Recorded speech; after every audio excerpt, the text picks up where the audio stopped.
من الشیطان الرجیم بسم اللہ الرحمن الرحیم الحمدللہ ثم الحمدللہ رب کائنات جل وعلا کی بے حد و بے حساب احسان اور فضل و کرم سے رات ہم نے نماز تراویح میں قرآن حکیم کے 25ویں پارے کی تلاوت اور سماعت کا شرف حاصل کیا۔ التجا ہے کہ پروردگار قدوس جل وعلا ہمارا پڑھنا سننا اپنی بارگاہ میں قبول و منظور فرمائے، ہماری کوتاہیوں غلطیوں سے درگزر فرمائے اور اسے ہمارے لیے، ہمارے والدین اور ساری امت کے لیے مغفرت و بخشش اور ہدایت و نجات کا ذریعہ فرمائے۔ 25ویں پارے کا آغاز سورہ حامیم السجدہ کی آیہ نمبر 47 سے ہوتا ہے، اور اس آیت میں اللہ رب العالمین کے علم محیط کا بیان فرمایا گیا کہ اللہ سبحانہ و تعالیٰ کا علم ہر چیز کو محیط ہے، کوئی شے اس کے دائرہ علم سے باہر نہیں۔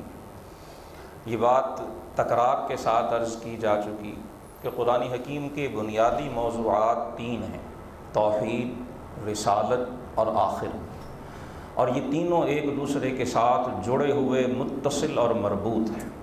جب رسول اللہ صلی اللہ علیہ وسلم مشرکین و کفار کو قیامت پہ ایمان لانے کی دعوت دیتے تو وہ بطور استہزاء مذاق اڑاتے ہوئے کہتے متی ھذا الوعد، اے محمد صلی اللہ علیہ وسلم یہ قیامت کب آئے گی، کس سال آئے گی، کس مہینے، کس تاریخ کو آئے گی، ذرا اس کے بارے میں تو ہمیں بتائیے گا۔ گویا وہ قیامت کا مذاق اڑایا۔ آپ صلی اللہ علیہ وآلہ وسلم کو اللہ سبحانہ و تعالیٰ نے یہ آیہ کریمہ نازل فرما کر دیگر مقامات پر بھی اور یہاں بھی فرمایا کہ قیامت کا علم اللہ کے پاس ہے، اور اگر تمہارا یہ دعویٰ ہے کہ تم نے کائنات کی ہر حقیقت کو پا لیا، کوئی شے تمہاری نگاہوں سے اوجھل نہیں، تو ذرا یہ تو بتا دو کہ یہ جو تم خود اپنے ہاتھوں سے باغات میں بیج بوتے ہو، جب یہ درخت تیار ہو جاتے ہیں، ہر موسم میں جب ان پہ پھل لگتا ہے، کیا تمہیں پتہ ہوتا ہے کہ اس درخت کا پھل تم خود کھا سکو گے؟ بیج تمہارا ہے، درخت تمہارا ہے، باغ تمہارا ہے، پھل تمہارے سامنے لگنا شروع ہو جاتا ہے، لیکن جب تک وہ پک کر اتر نہیں آتا کسی کو خبر نہیں ہے کہ وہ انسان کے منہ میں جائے گا یا کسی پرندے کی خوراک بنے گا۔ اسے اتارنا بھی باغبان کو نصیب ہوگا یا آندھیاں اسے اڑا کے لے جائیں گی۔ ما تخرج من ثمرات من اکمامها، کسی درخت کے پھلوں سے، شگوفوں سے، گچھوں سے کتنا پھل اترے گا، کتنا نہیں اترے گا، کس کس تک پہنچے گا، اس کا علم بھی اللہ ہی کے پاس ہے۔ وما تحمل من انثى ولا تضع الا بعلمه، تمہارے اپنے گھروں سے لے کر تمہارے جانوروں تک جب بھی کوئی مادہ، کوئی مؤنث باردار ہوتی ہے، امید سے ہوتی ہے، کون جانے اس کے پیٹ میں کیا ہے، وہ نر ہے یا مادہ ہے، وہ زندہ اس دنیا میں آئے گا بھی یا نہیں آئے گا، اسے باہر آ کے ایک سانس لینا بھی نصیب ہوگا یا آنے سے پہلے ہی اسے اللہ اپنی بارگاہ میں واپس لوٹا لے گا، فرمایا اسے کون جانتا ہے۔ اگر یہ چیزیں جو تمہارے معمولات حیات میں داخل ہیں، جو سالانہ کی بنیاد پر، ماہانہ کی بنیاد پر ہوتی ہیں، تمہارا علم تو ان چیزوں کو بھی پورے طور پہ نہیں جانتا۔ جب تم ان حقائق سے بھی مکمل طور پر آشنا نہیں ہو تو اگر قیامت کی حقیقت تمہارے سامنے منکشف نہیں ہوئی تو اس میں کیا تعجب ہے؟ یہ اللہ رب العالمین کی حکمت ہے، اس پروردگار قدوس جل وعلا نے قیامت کے علم کو اپنے لیے خاص فرما لیا۔ سو مذاق مت اڑاؤ، ایمان لے آؤ، سج جاؤ گے، صبر جاؤ گے، فلاح پا جاؤ گے اور کامیاب ہو جاؤ گے۔ رہے یہ بت جن پر تمہیں تکیہ ہے، جب قیامت قائم ہوگی فرمایا یہ خود اپنی عبادت کرنے والوں سے بیزاری کا اظہار کر دیں گے۔ یہ بت جنہیں تم معبود بنائے بیٹھے ہو، یہ روز حشر خود تمہاری عبادتوں سے اپنی جو ہے بے نیازی، اپنی نفرت اور اپنی جو ہے وہ ناپسندیدگی کا اظہار کر۔ پھر یہاں پر آیہ نمبر 49 اور 50 میں فطرت انسانی کی بڑی خوبصورت تصویر کشی قرآن نے فرما دی ہے، اور یہ بات یاد رکھیے گا، انسانی فطرت تبدیل نہیں ہوا کرتی۔ وقت بدلتا ہے، موسم بدلتے ہیں، زمانے بدلتے ہیں، صدیاں بھی بدلتی ہیں، فطرت انسانی تبدیل نہیں ہوا کرتی ہے۔ 1400 سال پہلے کے انسان کی جو فطرت تھی آج کے انسان کی فطرت بھی وہی ہے۔ 1400 سال پہلے کے انسان کے دلوں کو جو روگ لگے ہوئے تھے آج کے انسان کے دلوں کو بھی وہی روگ لگے ہوئے ہیں۔ اور 1400 سال پہلے جیسے اس کتاب ہدایت نے دلوں کے روگ کو شفا عطا فرمائی تھی، آج بھی یہ نسخہ کیمیا دلوں کے روگ کو شفا عطا کرنے کی قدرت رکھتا ہے۔ شرط صرف اتنی سی ہے، یقین کے ساتھ، پورے اعتماد کے ساتھ، مکمل تیقن کے ساتھ، غیر متزلزل اور پختہ اور مضبوط اور مستحکم یقین کے ساتھ اسے پڑھا جائے، یہ آج بھی دلوں کے روگ کو شفا عطا فرماتا ہے۔ قرآن فرماتا ہے انسان کی نفسیات یہ ہے کہ لا یسأم الانسان من دعاء الخیر، وہ اپنے لیے خیر مانگنے سے کبھی نہیں اکتاتا ہے، جتنا مرضی اسے خیر ملتا رہے وہ اور مزید اور مزید اور مزید کی طلب میں لگا رہتا ہے۔ رسول رحمت معلم انسانیت صلی اللہ علیہ وآلہ وسلم کا فرمان کریم ہے کہ اگر انسان کو سونے کی بھری ہوئی 2 وادیاں بھی مل جائیں، وادی 2 پہاڑوں کے درمیانی علاقے کو کہا جاتا ہے، فرمایا اگر 2 وادیاں بھی انسان کے پاس سونے سے بھری ہوئی ہوں تو اس کا جی پھر بھی نہیں بھرے گا، وہ تیسری وادی کی تلاش میں بھی بھٹکتا پھرے گا۔ کیا یہ فطرت تبدیل ہو گئی ہے؟ کیا آج 21ویں صدی کا انسان رسول اللہ کے اس ارشاد کی صداقت کو اپنے دل کی گہرائیوں میں محسوس نہیں کرتا؟ قرآن نے اسی کا ذکر کیا، لا یسأم الانسان من دعاء الخیر، جتنا ملتا جائے طلب بڑھتی جاتی ہے۔ اور اللہ سے پناہ مانگا کریں کہ یہ طلب دنیا حرص کی شکل اختیار نہ کر جائے۔ اگر یہ حرص کی شکل اختیار کر جائے تو قارون کا انجام اسی قرآن نے بیان کیا ہے، فرعون کا انجام اسی قرآن نے بیان کیا ہے، نمرود اور شداد کا ہولناک اور عبرتناک انجام اسی قرآن نے بیان کیا ہے۔ اسے حد میں رکھنا یہ انسان کی ذمہ داری ہے، اپنے اس لالچ کو قابو کرنا یہ انسان کی ذمہ داری، اور اگر اسے قابو نہ کریں تو یہ لالچ پھر صرف اور صرف آپ کی صحت کو، آپ کے دماغ اور دل کے سکون کو نہیں، یہ ایمان کو بھی چاٹ جاتا ہے، یہ روحانیت کا وہ ملیا میٹ کر دیتا ہے، اور یہ دل میں جلنے والی شمع ایمان کو بھی گل کرنے کا باعث بن جایا کرتا ہے۔ فرمایا انسان کی کیفیت یہ ہے کہ وہ خیر مانگنے سے اکتاتا ہی نہیں، اور اگر کبھی کہیں سے کوئی شر، کوئی برائی اور تکلیف ملے تو فیئوس قنوط، پھر نا امید اور انتہائی جو ہے وہ تھکا ماندہ اور بالکل اللہ کی رحمت سے جو ہے وہ نا امید ہو جاتا ہے۔ فرمایا یہ رویہ درست نہیں۔ انسان کی حالت یہ ہے کہ اگر ہم اسے اپنی بارگاہ سے رحمت عطا فرمائیں تکلیف کے بعد تو وہ کہتا ہے یہ رحمت، یہ کامیابی، یہ تکلیف کا دور ہونا یہ تو میرا حق تھا، مجھے نہیں لگتا کہ کبھی قیامت آئے گی، اور اگر آئی بھی صحیح تو جیسے یہاں میرے پاس خیر ہے وہاں بھی خیر ہی خیر۔ فرمایا فَلَنُنَبِّئَنَّ الَّذِينَ كَفَرُوا بِمَا عَمِلُوا، اتنے بڑے بڑے دعوے کرنے والوں جو اللہ کا کفر کرتے ہیں، جو کچھ وہ کرتے رہے ہیں ہم انہیں روز قیامت ضرور بتائیں گے۔ وَلَنُذِيقَنَّهُم مِّنْ عَذَابٍ غَلِيظٍ، اور ہم انہیں شدید ترین عذاب کا مزہ چکھائیں گے۔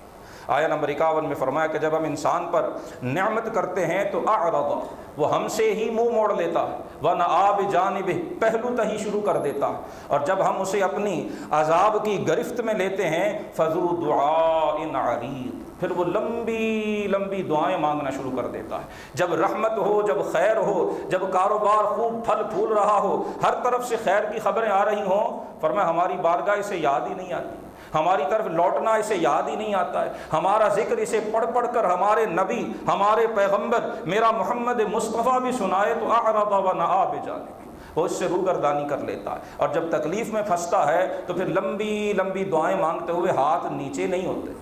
فرمایا یہ بندہ مومن کا شیوا نہیں ہے، یہ تو کافر و مشرک کا طریقہ ہے کہ راحت میں، آرام میں، یسر میں، دولت میں، آسائش میں اللہ کو بھول جانا، فراموش کر دینا، اور جب گرفت میں آئے، جب پکڑ میں آئے، جب تکلیف میں آئے تو پھر دعا مانگتے ہوئے ہاتھ ہی نیچے نہ کرنا، یہ اہل ایمان کا شیوا نہیں۔ فرمایا اہل ایمان تو حالت یسر ہو یا عسر، دولت مندی ہو یا فقر و فاقہ ہو، وہ اپنے مولا کے شکر گزار رہتے ہیں، وہ اپنے رب کے فرما بردار رہتے ہیں، وہ اپنی پیشانیوں کو ہی نہیں اپنے دلوں کو بھی اپنے رب کی چوکھٹ سے ہلنے نہیں دیتے ہیں، وہ اس کی چوکھٹ پہ قائم رہتے ہیں۔ یہ اہل ایمان کا شیوا ہوا کرتا۔ بتایا کہ ہم ان مشرکین اور کفار کو سنریہم آیاتنا فی الآفاق وفی انفسہم، آفاق ہمارے ارد گرد پھیلی ہوئی ساری کائنات کو کہا جاتا ہے، آسمان، زمین، سورج، چاند، ستارے، جو نظر آ رہا ہے، جو نظر نہیں آتا، وہ سب آفاق میں ہے۔ اور انفس ہمارا اپنا وجود ہے، انسان کا داخل، اس کا باطن اور اس کا اندر، یہ سارے کا سارا انفس ہے۔ اللہ پاک فرما رہا ہے کہ ہم ان لوگوں کو جو نزول قرآن کے وقت موجود تھے یا جو قیامت تک آئیں گے، ہم انہیں اس کائنات میں بھی اپنی قدرت کی نشانیاں دکھائیں گے، اور خود ان کے اپنے وجود کے اندر بھی ہم انہیں اپنی قدرت کی نشانیاں دکھائیں گے، حتی یتبین لہم انہ الحق، یہاں تک کہ وہ یقین کر لیں گے کہ حق اللہ ہی ہے، سچ اللہ ہی ہے، اور اس کائنات میں اگر کسی کا حکم رواں دواں ہے تو وہ اللہ ہی ہے۔ اولم یکف بربک انہ علی کل شیء شہید، فرمایا اللہ پاک ہر چیز پر گواہ اور ہر شے کو بخوبی جاننے والا ہے، بے شک وہ اپنے رب کی ملاقات میں شبے میں پڑے ہوئے ہیں، اور اللہ کا علم ہر چیز کو محیط ہے۔ سورۃ الشورى 25ویں پارے کی دوسری صورت ہے، یہ بھی مکی صورت ہے، 53 آیات اور 5 رکوعوں پہ یہ مشتمل ہے۔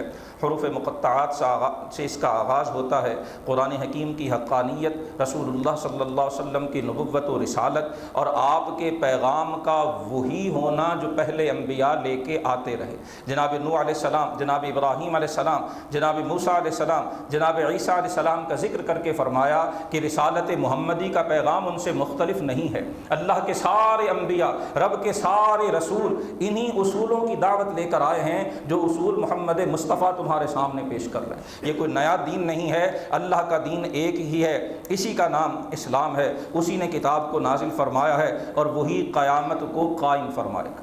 یہاں پھر فرمایا کہ جو قیامت پہ یقین نہیں رکھتے وہ اس کی جلدی مچاتے ہیں، یہ کب آئے گی، یہ کب آئے گی، یہ آتی کیوں نہیں، اتنے سال ہو گئے، اتنے دہائیاں بیت گئیں، اتنی صدیاں گزر گئیں۔ اللہ پاک فرماتا ہے یہ ایمان نہ لانے والوں کا طریقہ ہے، والذین آمنوا مشفقون منہا، جو ایمان والے ہیں وہ قیامت سے ڈرتے ہیں، وَيَعْلَمُونَ أَنَّهَا الْحَقُّ، اور وہ جانتے ہیں کہ قیامت حق ہے۔ فرمایا جو قیامت کے بارے میں شکوک و شبہات میں مبتلا ہیں وہ دور کی گمراہی کا شکار۔ اسی سورہ مبارکہ میں اللہ کی قدرتوں کا بیان کرتے ہوئے اس رب کی حکمتوں میں سے ایک سے پردہ اٹھایا گیا۔ آیا نمبر 27 میں فرمایا کہ اگر اللہ پاک رزق کو تمام بندوں کے لیے کشادہ فرما دے تو وہ زمین میں بغاوت کر دیں گے، وہ خود اللہ کے اصولوں کو ہی بھول جائیں گے، اسی کی اطاعت سے روگردانی کر لیں گے۔ لیکن اللہ اپنی قدرت سے جتنا رزق جس کے لیے چاہتا ہے نازل فرمایا کرتا ہے۔ انہ بعبادہ خبیر بصیر، بے شک وہ اپنے بندوں کے احوال سے بڑا باخبر ہے اور وہ ان کے اعمال کو بخوبی جاننے والا ہے۔ اسی سورہ مبارکہ میں فرمایا گیا کہ تمہیں جو بھی تکلیف اور مصیبت پہنچتی ہے فبما کسبت ایدیکم، وہ تکلیف تمہارے اپنی کوتاہیوں، گناہوں اور اللہ کی نافرمانیوں کا صلہ ہوا کرتی ہیں۔ وَيَعْفُو عَنْ كَثِيرٍ، حالانکہ اللہ بہت سے گناہوں کو معاف فرما دیتا ہے، وہ معافی بھی فرماتا رہتا ہے، لیکن کچھ غلطیاں ایسی ہوتی ہیں جس کی پکڑ ضرور کی جاتی ہیں۔ اسی سورہ مبارکہ میں اہل ایمان کے احوال جب ذکر ہوئے آیا نمبر 38 میں، اور اسی میں کلمہ شورا آیا جس کی وجہ سے اس صورت کو یہ نام دیا گیا۔ اہل ایمان کی جو خصائص ذکر ہوئے، فرمایا اگر ان سے گناہ ہو جائے تو وہ توبہ کرتے ہیں، وہ بڑے بڑے گناہوں سے دور رہتے ہیں، غصہ آئے تو معاف کر دیتے ہیں، اپنے رب کے حکم کی تعمیل کرتے ہیں، وَأَقَامُوا الصَّلَاةَ، اور نماز قائم کرتے ہیں، وَأَمْرُهُمْ شُورَىٰ بَيْنَهُمْ، اور ان کے باہمی معاملات وہ آپس میں مشورے سے طے کیا کرتے ہیں۔ شورا کا معنی مشاورت کرنا ہوا کرتا ہے۔ کسی بھی اجتماعی معاملے کو، وہ ایک خاندان کا معاملہ ہو، ایک مسجد کا معاملہ ہو، ایک شہر یا ایک ملک کا معاملہ ہو، فرمایا ملی قومی ہر سطح پر ان کے معاملات باہمی مشاورت سے طے پاتے ہیں، اور وہ ہمارے دیے ہوئے رزق میں سے خرچ کیا کرتے ہیں۔ یہ اہل ایمان کے اوصاف یہاں اس سورہ مبارکہ کے اندر ذکر فرمائے گئے۔ اس سورت کے آخری رکوع میں اللہ سبحانہ و تعالی نے ایک اور بڑی اہم حقیقت سے پردہ اٹھایا اور اس کی نقاب کشائی فرمائی۔ کاش آج ہم اس حقیقت کو سمجھ سکیں۔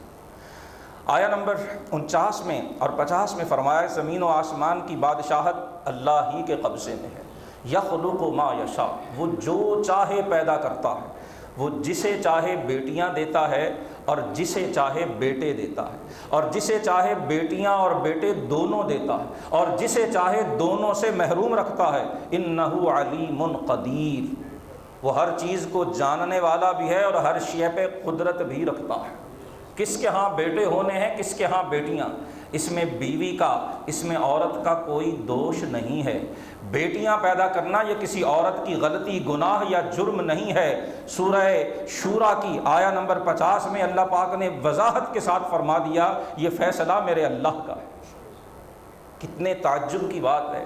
کیا اس سے بڑا بھی حیرت کا کوئی مقام ہوگا کہ ایک مسلمان قرآن پہ ایمان رکھتے ہوئے پھر بیٹی پیدا ہونے پر اگر بیوی کو زد و کوب کرتا ہے، اگر بیوی کو طنز کا نشانہ بناتا ہے، یا اس کے ماتھے پہ طلاق کا داغ اس وجہ سے سجا دیتا ہے کہ اس نے بیٹیوں کو جنم کیوں دیا، اس سے بڑا جاہل، اس سے بڑا نادان اور اس سے بڑا قرآن سے بے خبر کوئی نہیں ہے۔ قرآن تو تعلیم یہ دے رہا ہے کہ بیٹیوں اور بیٹوں کے فیصلے اللہ فرمایا کرتا ہے، نہ یہ کسی کی عبادت کی وجہ سے ہوتے ہیں، نہ یہ کسی کے خاندان کی وجہ سے ہوتے ہیں، نہ یہ کسی کی دولت یا کسی کی غربت و امارت کی بنا پہ ہوا کرتے ہیں، یہ تو محض اور محض اللہ کریم کے فیصلے ہوا کرتے ہیں۔ اور علماء نے لکھا ہے کہ یہ ساری مثالیں خود انبیاء میں موجود رہی۔ کچھ اللہ کے انبیاء ایسے ہیں جنہیں اللہ نے صرف شہزادیاں عطا فرمائیں۔ جناب لوط علیہ السلام کی صرف شہزادیاں اور بیٹیاں تھیں۔ رسول اللہ صلی اللہ علیہ وسلم کے شہزادے بچپن میں ہی وصال فرما گئے۔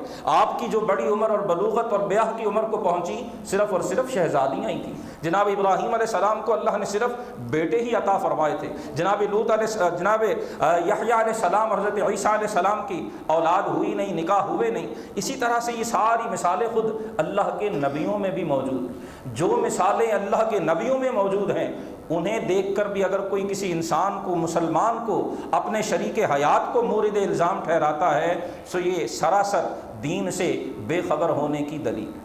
ان آیات کو ایک بار ضرور آیا نمبر 49 اور 50 سورۃ الشورى کی تنہائی میں بیٹھ کے جو پڑھ لے گا وہ دوبارہ اولاد کی وجہ سے، بیٹیوں کی وجہ سے کسی انسان کو، خصوصاً کسی عورت کو مورد الزام نہیں ٹھہرائے۔ ہاں اس کا ضد اسے اس پہ مجبور کر دے، تعصب مجبور کر دے، حسد مجبور کر دے، اپنے غصے کو وہ اس راہ نکالنا چاہے، اپنی ناپسندیدگی کو اس راہ سے وہ بیان کرنا چاہے تو یہ اس کا غلط فیصلہ ہوگا۔ حقیقت قرآن نے عیاں فرما دی۔ اللہ ہمیں سمجھ کی توفیق عطا فرمائے۔ سورۃ الزخرف اگلی سورہ مبارکہ ہے، یہ بھی مکی ہے۔ 89 آیات اور 7 رکوعوں پہ یہ سورہ مبارکہ مشتمل ہے۔ ایک بار پھر حامیم کے ساتھ، قرآن حکیم کی حقانیت کے ساتھ، اس کے قرآن عربی ہونے کے ساتھ اس سورہ مبارکہ کا آغاز کیا گیا۔ بتایا کہ پہلے انبیاء بھی تشریف لاتے رہے، جب امتوں نے جھٹلانے کی روش نہ بدلی تو فَأَهْلَكْنَا أَشَدَّ مِنْهُمْ، اے قریش مکہ، ہم نے تو ان قوموں کو ہلاک کر دیا جو تم سے کہیں طاقتور تھے، تم سے بڑے زور آور تھے، تم سے بہت زیادہ وسائل کے مالک تھے۔ جب وہ ہمارے عذاب کے کوڑے سے بچ نہیں سکے تو تم کیسے بچ سکو؟ اس سورہ مبارکہ میں ایک بڑی اہم حقیقت، ایک بار پھر یہاں وہی مشرکین کی جو غلط سوچ تھی اس کا ذکر کیا گیا کہ وہ فرشتوں کو اللہ کی بیٹیاں کہہ کے رب کی طرف منسوب کرتے ہیں، حالانکہ اپنے لیے انہیں بیٹیاں پسند نہیں۔ اور پھر اس کے بعد تیسرا جو رکوع ہے سورہ مبارکہ کا، اس کے اندر اللہ سبحانہ و تعالیٰ نے ایک بڑی اہم حقیقت کا انکشاف فرمایا۔ مشرکین، اور یہ وہی بات جو پہلے عرض کی کہ فطرت انسانی بدلتی نہیں، مشرکین مکہ بھی اس زمانے میں اس غلط فہمی کا شکار تھے جس میں آج بھی بہت سے مسلمان بھی مبتلا۔ مشرکین کہتے تھے کہ محمد صلی اللہ علیہ وسلم کے پاس تو دولت نہیں ہے، ان کے پاس تو ڈھیروں ڈھیر مال نہیں ہے، غلاموں کی فوجیں نہیں ہیں، باغات کے لہلہاتے ہوئے سلسلے نہیں ہیں، ان کے پاس تو بمشکل اپنے گزارے کا سامان ہے، یہ نبی کیسے ہو سکتے؟ انہوں نے نبوت کو، اللہ کی عطا کو بھی دولت سے جوڑا ہوا تھا۔ ان کے ذہن بھی اس کج فہمی، اس غلط فہمی میں مبتلا تھے کہ جس کے پاس دولت ڈھیروں کے ڈھیر ہو اللہ اس سے بڑا راضی ہوتا ہے، اور جس کے پاس دولت کم ہو اللہ اس سے ناراض ہوتا ہے۔ یہ وہ غلط فہمی ہے جو قریش مکہ کے ذہنوں میں بھی تھی، اور آج بدقسمتی سے بہت سے قرآن پڑھنے والوں، مسلمان کہلانے والوں کے ذہن میں بھی یہی غلط فہمی۔ اللہ پاک نے اسی کا ازالہ کیا ہے۔ آیا نمبر 70 میں فرمایا، آیا نمبر 30 میں ارشاد فرمایا گیا کہ جب اللہ کی طرف سے ان کے پاس حق آیا تو انہوں نے اسے جادو کہہ کر اس کا انکار کر دیا۔ اور آیا نمبر 31 میں فرمایا کہ یہ کہتے ہیں کہ اس قرآن کو مکہ اور طائف کے کسی بڑے سردار پہ کیوں نہیں نازل کیا گیا۔ قریش مکہ کہتے تھے کہ اگر اللہ نے کسی کو نبی بنانا تھا تو سرداران مکہ میں بڑے بڑے دولت مند ہیں، بڑے بڑے مالدار پڑے ہوئے ہیں، طائف کے اندر ایک سے بڑھ کر ایک رئیس ہے، کسی بہت بڑے رئیس کو، کسی بہت بڑے جاگیردار کو اور کسی بہت بڑے خزانوں کے مالک کو اللہ کا نبی ہونا چاہیے۔ محمد صلی اللہ علیہ وسلم کے پاس تو یہ مال و دولت نہیں ہے۔ اللہ نے اگر قرآن اتارنا تھا تو رجل من القریتین، یہاں قریتین سے مراد مکہ اور طائف ہے، عظیم، اس کے کسی بڑے سردار اور وڈیرے پر قرآن اتارا جاتا ہے۔ جواب قرآن نے کیا دیا ہے؟ آیا نمبر 32 میں سن لیجئے، فرمایا اہم یقسمون رحمت ربک، کیا اللہ کی رحمت کے ڈسٹریبیوٹرز یہ ہیں؟ کیا اللہ نے اپنی رحمت کی تقسیم کا ٹھیکہ انہیں دیا ہوا ہے؟ کیا یہ بتائیں گے اللہ کو کہ اللہ نے نبی کسے بنانا ہے اور کسے نہیں بنانا؟ فرمایا رب کی نبوت اللہ کی دین اور رب کی عطا وہ دولت کی وجہ سے نہیں ملا کرتی۔ یہ غفلت کی پٹی آنکھوں سے کھول دو، یہ دولت یہ تو دنیا کا وہ سامان ہے جس کی رب کے ہاں وقت ہی کوئی نہیں۔ اور فرمایا اگر یہ خدشہ نہ ہوتا، سارے کے سارے لوگ ایک ہی ڈگر پہ چل پڑیں گے تو لجعلنا لمن یکفر بالرحمن، آیا نمبر 33 سورہ زخرف ہے۔ آج بھی جس کو گلیمر اٹریکٹ کرتا ہے، جسے دولت اٹریکٹ کرتی ہے، اور جو حق کو دولت کے ساتھ نتھی کرتا ہے، کاش وہ قرآن کی آیت پڑھ لے۔ اللہ فرما رہا ہے کہ اگر یہ ڈر نہ ہوتا کہ سب لوگ ایک ہی رستے پہ چل پڑیں گے تو جو رحمان کا انکار کرنے والے ہیں ہم ان کے گھروں کی چھتیں بھی چاندی کی بنا دیتے، ان کے گھروں پہ چڑھنے والی سیڑھیاں بھی چاندی کی بناتے، جہاں وہ تکیہ لگاتے ان کی تکیہ گاہیں بھی چاندی اور سونے کی ہوتی، ان کے گھروں کے دروازے بھی چاندی کے ہوتے، وَزُخْرُفًا، اور اس پہ سونے کے نقش و نگار بنے ہوتے۔ فرمایا ہم دولت کے منہ کفار کے لیے یوں کھولتے کہ وہ سونے پہ چلتے، سونے پہ سوتے، سونے پہ بیٹھتے، سونے اور چاندی پہ جو ہے وہ ان کی زندگی بسر ہوا کرتی۔ لیکن ان کل ذالک لما متاع الحیات الدنیا، آج جن کے باتھ رومز کے اندر ٹوائلٹ بھی سونے کی بنی ہوئی ہیں، اور دنیا میں ایسے لوگ موجود ہیں، اللہ رب العالمین فرما رہا ہے کہ یہ تو صرف دنیا کی زندگی کا سامان ہے۔ اللہ کے حبیب صلی اللہ علیہ وسلم کا فرمان ہے لو کانت الدنیا تعدل عند اللہ جناح بعوضہ، اگر دنیا کی ساری دولت کی قدر و قیمت اللہ کی نگاہ میں مکھی کے پر جتنی بھی ہوتی تو فرمایا اللہ کسی کافر کو دنیا سے ایک گھونٹ پانی بھی پینے کے لیے دیتے۔ اللہ کے نزدیک ساری دنیا کے سونے اور دولت، سارے ڈالروں، سارے پاؤنڈوں، سارے دیناروں، سارے درہموں کی ویلیو فرمایا مکھی کے ایک پر کے برابر بھی نہیں ہے۔ والآخرۃ عند ربک للمتقین، اور فرمایا اچھی آخرت تمہارے رب کے ہاں وہ تو متقین کے لیے۔ اس کا یہ ہرگز مطلب نہیں ہے کہ دنیا کے بارے میں سوچ و بچار، غور و فکر، کاروبار اور تجارت اور یہ سارے معاملات ترک کر دینے چاہیے۔ ہرگز ہرگز قرآن کا یہ مفہوم نہیں ہے۔ رسول اللہ کا اسوہ حسنہ رہنما ہے، حضور نے تجارت بھی فرمائی ہے، لین دین بھی فرمایا ہے، سونے چاندی کے ساتھ آپ نے اخذ و استنباط بھی فرمایا۔ مقصود یہ ہے کہ اس دولت کو دل میں یوں گھسا لینا کہ حق کو بھی اس کے ساتھ جوڑ دینا یہ غلطی ہے، اس سے باز آنا چاہیے۔ ایک رکوع چھوڑ کر پھر اگلے رکوع میں جناب موسیٰ و فرعون کا واقعہ ایک بار پھر ذکر ہوا، یہاں خصوصاً اسی پس منظر میں کہ مشرکین حق کو دولت کے ساتھ نتھی کیا کرتے تھے۔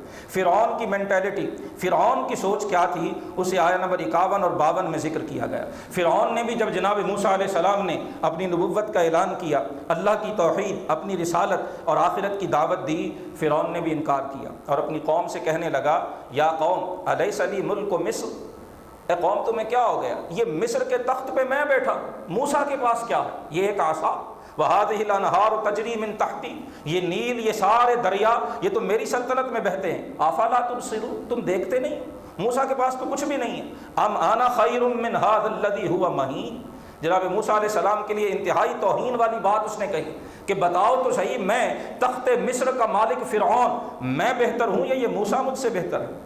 فلولا القی علیہ اسورۃ من ذہب، اس زمانے میں یہ دستور ہوا کرتا تھا کہ جو شہنشاہ ہوتے تھے وہ سونے کے جڑاؤ کنگن پہنا کرتے تھے، سونے کا نہایت سب سے قیمتی دھات کا کنگن ہوتا اور اس میں بڑے قیمتی ہیرے موتی جواہرات جڑے ہوئے ہوتے، فرعون بھی وہ پہنتا تھا اور کسرا ایران کا بادشاہ حضور کے زمانے میں بھی پہنتا تھا۔ حضور نے انہی کسرا کے کنگنوں کے بارے میں سفر ہجرت میں پیش گوئی فرمائی تھی اور اپنا تعاقب کرنے والے سراقہ کو، جس کی گھوڑے کی اگلی قدم زمین میں دھنس گئے تھے، حضور نے اسے بشارت دی تھی کہ سراقہ آج تو میرے تعاقب میں یہاں پہاڑیوں تک آ پہنچا ہے، میری نگاہ نبوت دیکھ رہی ہے، ایک وقت آئے گا کسرا کے جڑاؤ کنگن تیرے ہاتھ میں پہنائے جائیں گے۔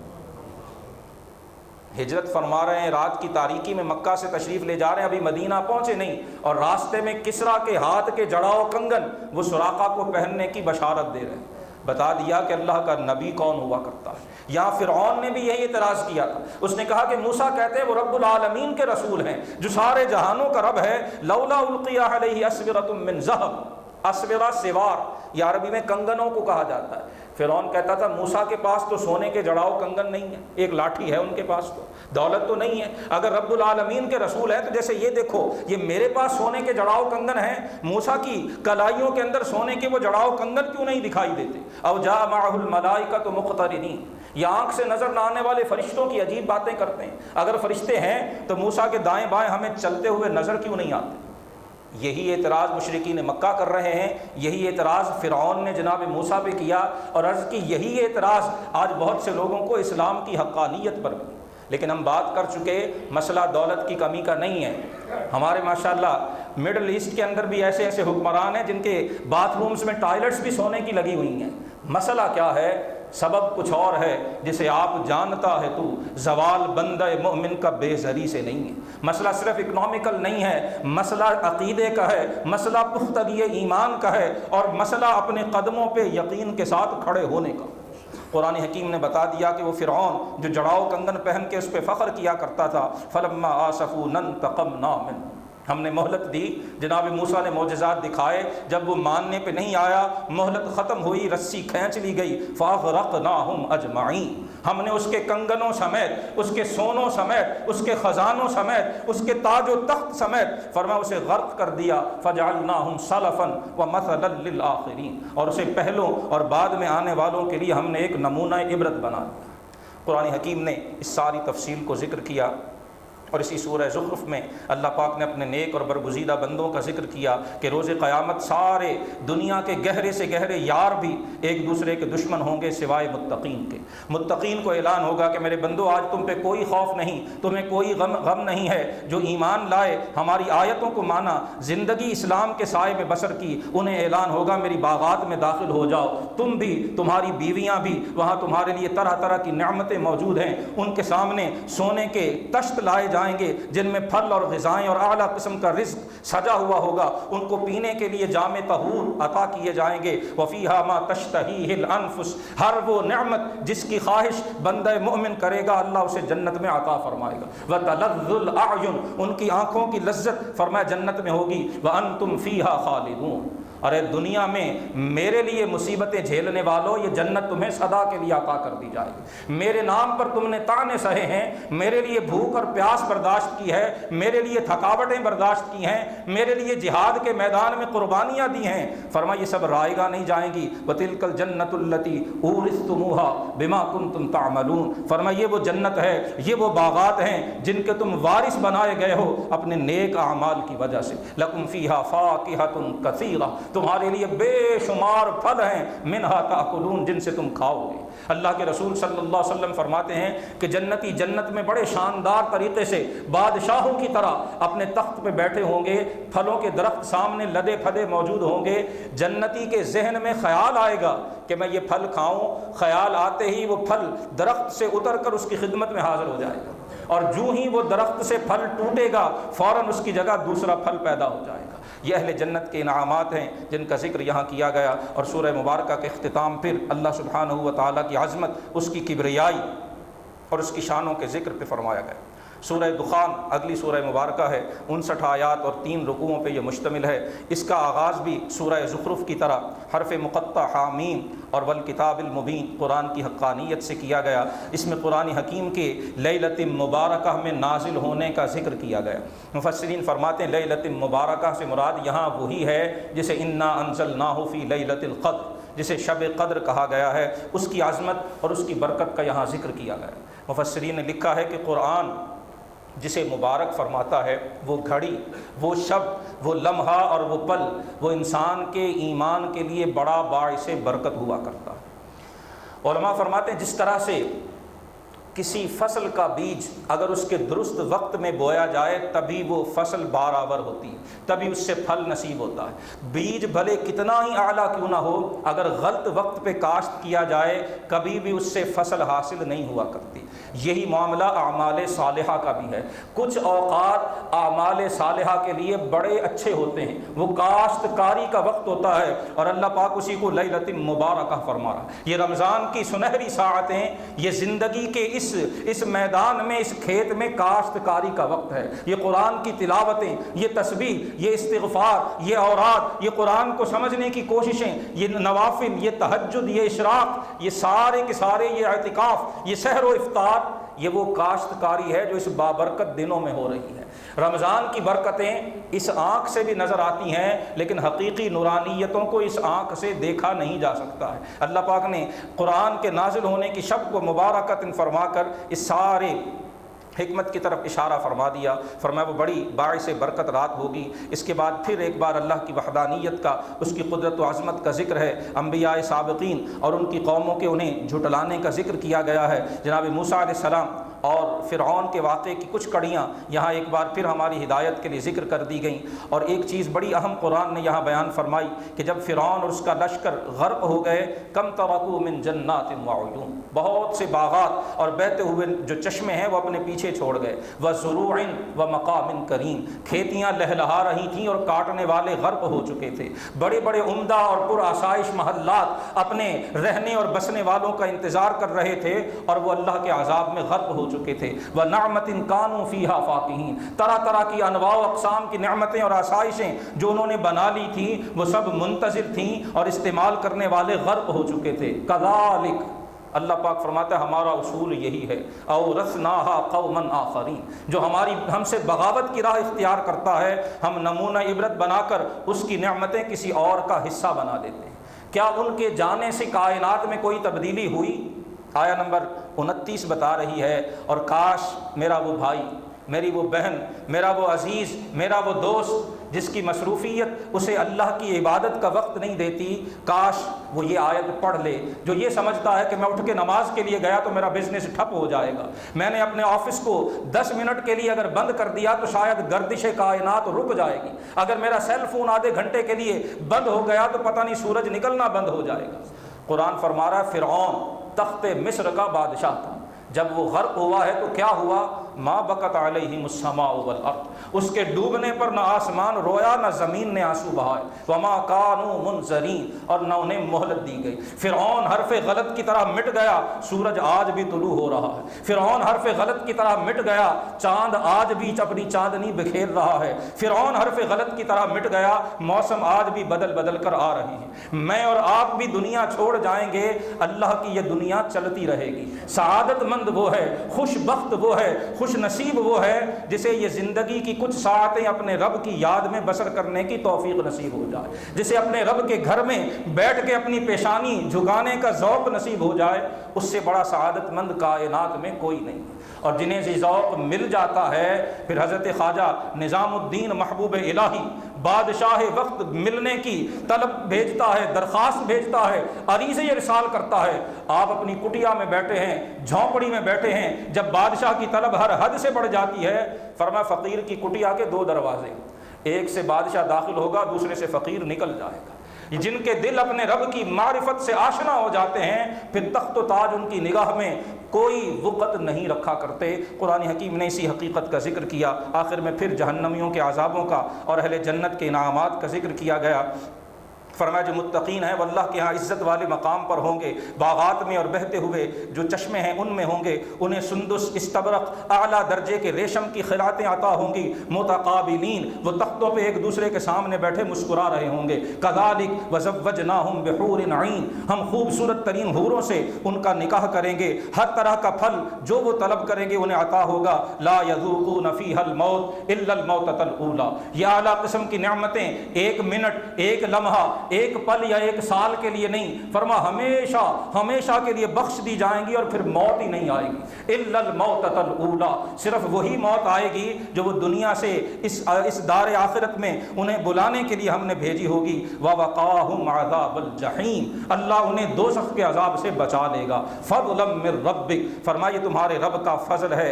ذالک هو الفوز العظیم، فرمایا یہ عظیم کامیابی ہے، جسے اللہ کی جنت نصیب ہو گئی، اس سے بڑی کامیابی اور کوئی نہیں۔